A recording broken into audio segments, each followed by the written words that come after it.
Hi, I'm Zach Doran with OADA, and today I have Sarah Bruce, Senior Staff Counsel, with me.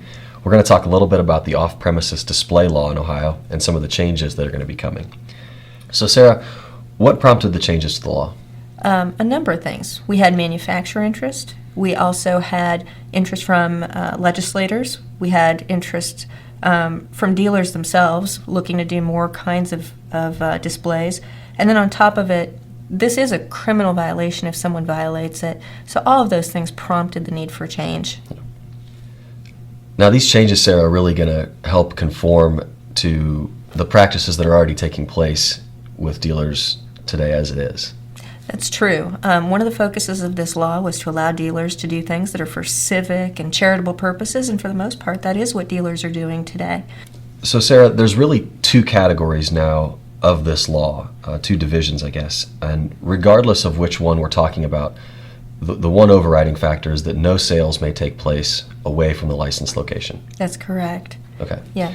So let's go into the first one, which would be within a dealer's area of responsibility, and talk about those changes. Okay. Well, for the area of responsibility that's assigned by your manufacturer, a dealer is going to be able to do as many displays as they like, and they can have up to 6 vehicles at each display. They can do test drives at those.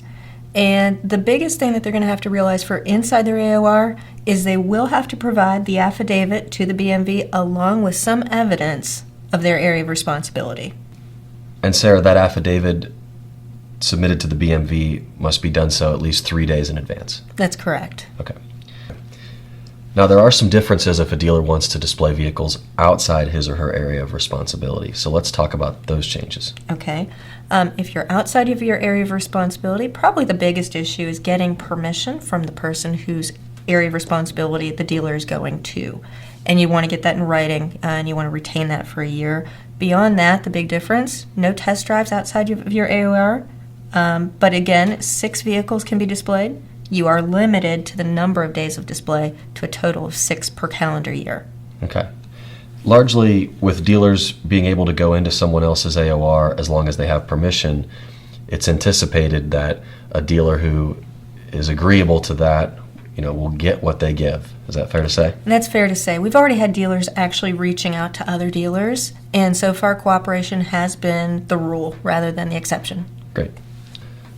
Now, Sarah, violations of this law in the past have potentially resulted in a criminal penalty for a dealer, which could put their franchise in jeopardy. That's correct. That's going to change as well. The penalty is now going to become a fine, correct? That is right.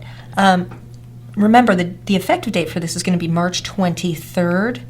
The criminal penalties are going to continue in effect until September 23rd.